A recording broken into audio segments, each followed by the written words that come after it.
Congrats, Frozen Soul, because your debut album, Crypt of Ice, is the subject of my first album review recorded in 2021. Here's hoping this means y'all can start the year off with some tasty fucking tunes. No pressure. A little bit of pressure. A lot of pressure. 2021 is barely a week old, and it's already fucking insane. Let's get into it!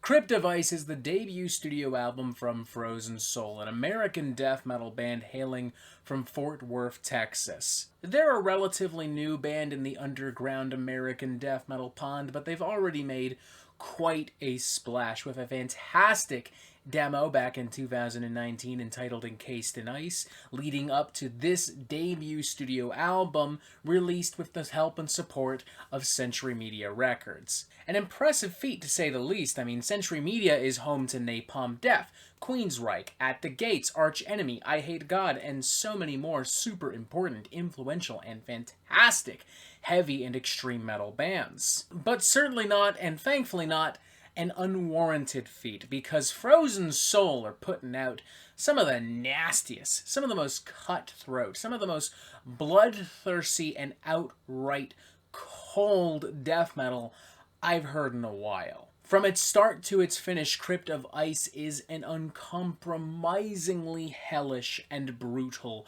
affair, filled to the brim with thick riffs, battering percussion, howling vocals, and perhaps some of the best sound mixing and production I've heard on an underground death metal record in a very long time. Clearly, Century Media Records put a lot of faith and a lot of resources into Frozen Soul, and Frozen Soul quite transparently did not waste any of that faith or any of those resources, because this is some seriously well-arranged and produced shit. If this thing was any more cold and evil and sadistic, Sub-Zero himself would pop right out of my speaker and eat my heart out like a fucking scoop of ice cream. Now, truth be told, musically speaking, we're not dealing with anything especially revolutionary, shall we say. In fact, a very nitpicky death metal critic could even argue that certain aspects of this record are somewhat generic. You know, if they wanted to waste their time and not have fun,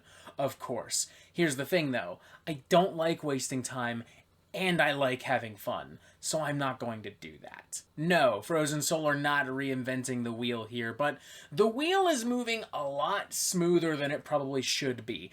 Ironic, considering it's covered in frost and blood spatter. What we've got here is ultimately a tried-and-true metal band pulling subtle but notable influence from across the international death metal spectrum. From American bands like Obituary, from English bands like Bolt Thrower, from Swedish and Scandinavian bands like Grave and Entombed.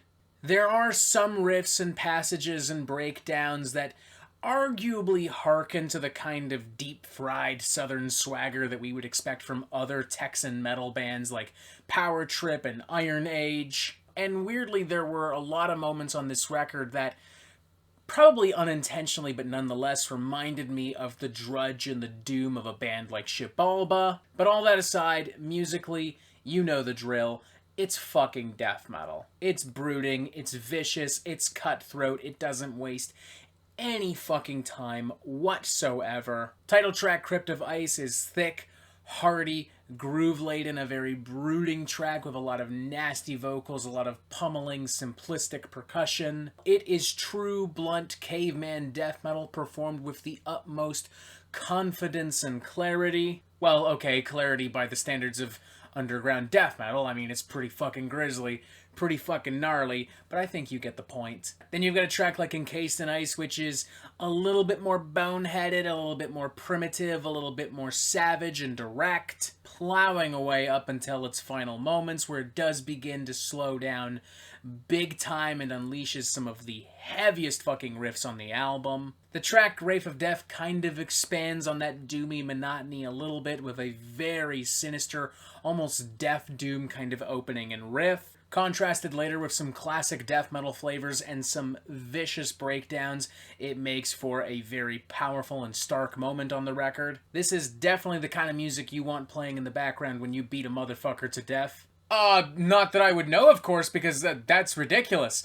And I'm a good boy, and I would never even, yeah, I'm gonna need you to get rid of that body ASAP. And I would never dream of doing such a thing, because that would be very bad. There are some moments on some songs that hint to some more progressive aspirations. Take, for instance, the very ambient keyboard and piano introduction on Hands of Vengeance, but it is ultimately just that, just an introduction. At no point does this turn into some Nabal of Iscaris and Rivers of Nile shit. It's really just there for atmosphere, for ambiance, and it's not the most clever, but hey, fuck it, it works.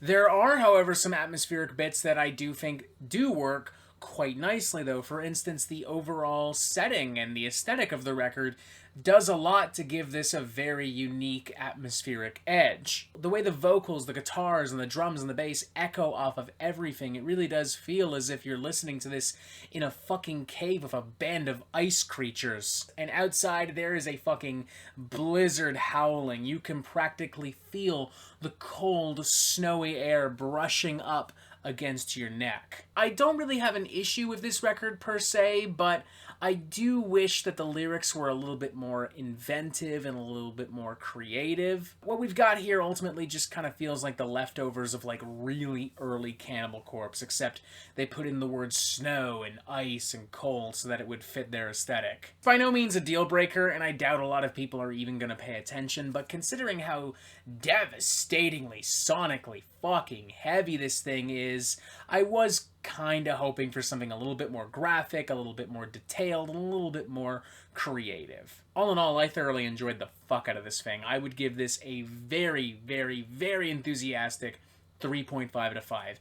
Dangerously close to a 4 out of 5. It's rare that I see a young death metal band this confident, this well-focused, and this well-arranged and produced on a professional level. Like, this is a really well-made and arranged album from start to finish. It is something that the death metal hordes and fanboys are going to go absolutely gaga over.